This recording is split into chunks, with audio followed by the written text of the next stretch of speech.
Let's get started. So my group's research is entitled Understanding the Community Pattern and Rhetoric Strategies of Anti-Vaxxers Through Twitter Analysis. Just as a preface, this was done during 2022. The Twitter API is no longer a thing, and it's no longer called Twitter, but hopefully in the future, things get a little better with regards to future research. So this was the first place winner of the 2023 CIC Student Paper Challenge, and was done by Sydney McCormack, Ziran and myself as part of a course at Colby. So I will be starting off with the objectives, methodology, and then just going through the motions.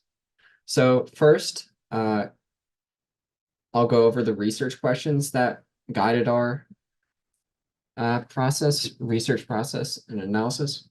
Our first objective was to establish who are the opinion leaders spreading anti-vax rhetoric and misinformation, whether these were sort of more organic or they're political figureheads, just sort of understanding from a grassroots perspective, like who's spreading information on Twitter with regards to anti-vax information. Secondly, we wanted to analyze the characteristics of anti-vaxxer communities, shared beliefs, ideologies, lifestyles, etc. And third, we wanted to understand what rhetorical strategies are used in spreading anti-vax misinformation. So in order to do this, we primarily relied on R, the programming language R, and we collected 19,250 tweets based on hashtag filtering. Basically, we sort of brainstormed 21 hard-coded hashtags from our own personal knowledge, as well as news articles surrounding the anti-vax movement. Some of those we discovered through reading the articles in the annotated bibliography, which will be at the end, and you can access if you so desire through the link to the paper.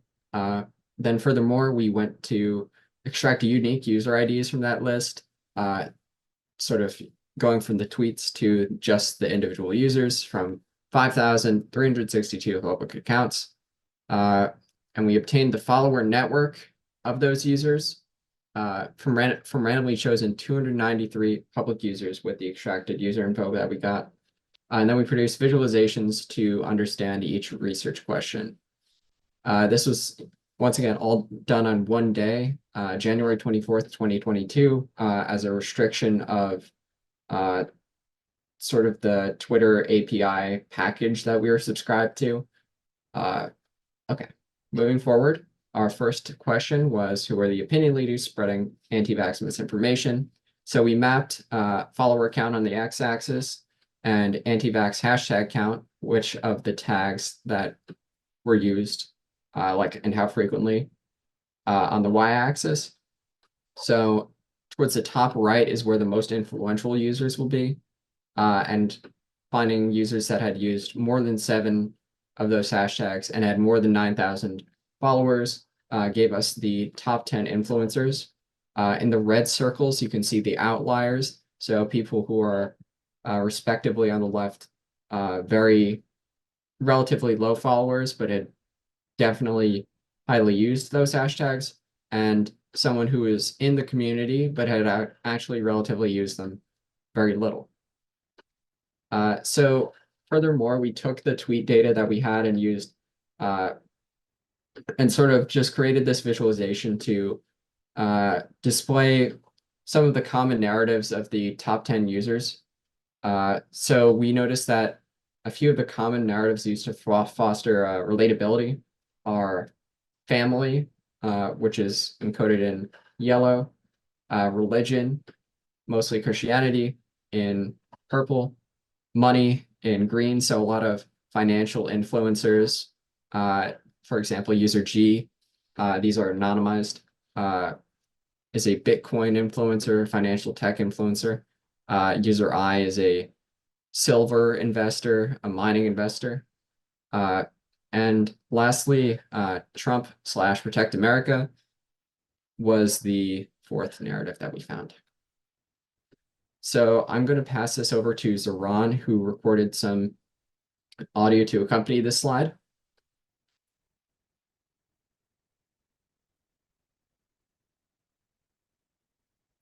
So another question that we are interested in is what are the characteristics of anti-vax communities? We analyze it through the followers network that we collect from 300 users and roughly 200,000 followers. And our main method is the InfoMap community detection. So here's how it works. So the follower networks are represented in a three-layered hierarchical network.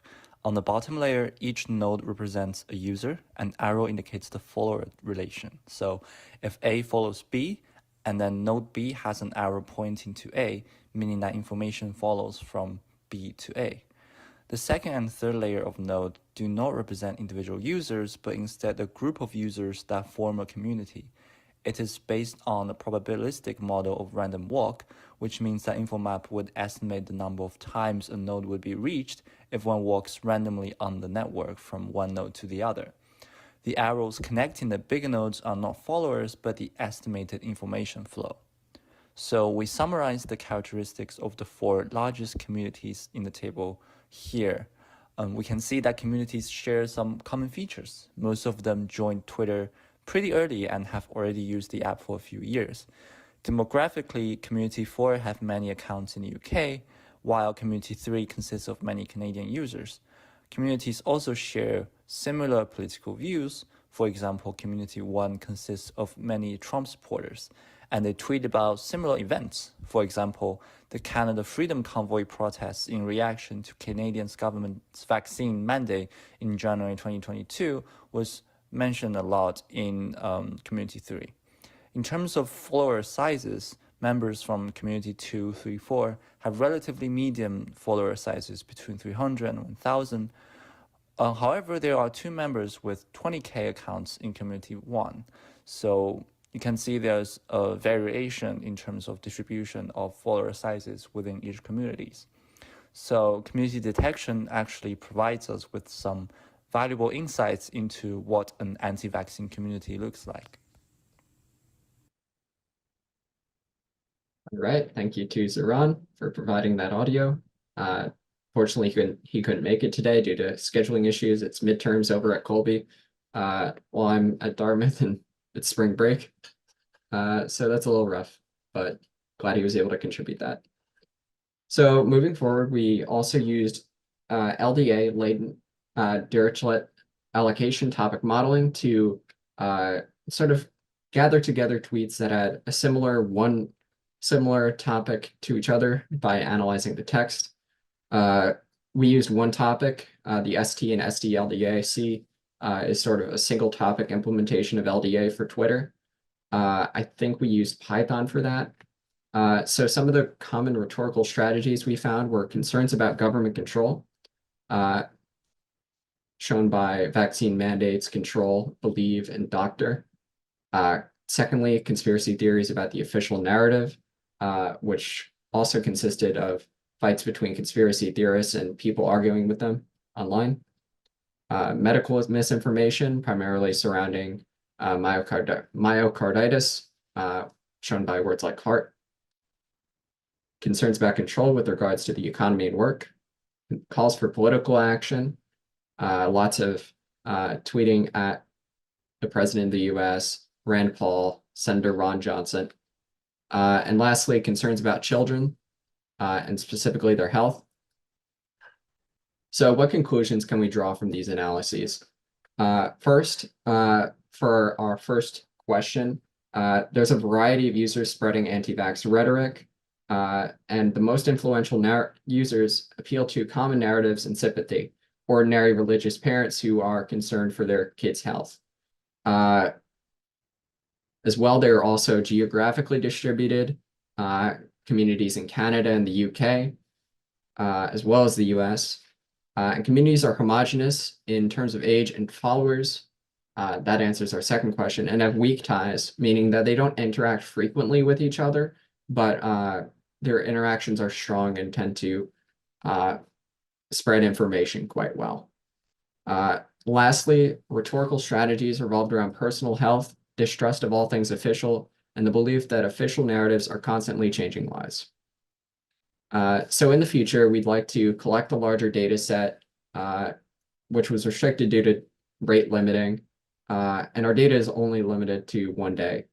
As well, we'd like to collect both the friends and follower network of the top 1% of users, ranked by the number of followers. Third, we'd like to have a greater method of checking for bots. We were able to determine in our paper, just by using this one website, I forgot the name, based on our own personal impression that the user was a bot, which was affirmed by this, but there's no 100% way to check for that through R or Python from our knowledge. But that's something we definitely like to explore, along with clustering of LDA. And lastly, we'd like to analyze some sort of method for checking for dog whistle hashtags, which are hashtags that aren't immediately obvious that are tied to the anti-vaccine movement, if possible. That could take the form of like topic modeling or sentiment analysis or something like that. So here's our annotated bibliography. This can also be accessed in the paper link, and it just gives an overview of all the different resources that we used to inform our research. Thank you so much to Bernard Koch, who was a professor for this course and now works at UChicago, for guiding us through this research process.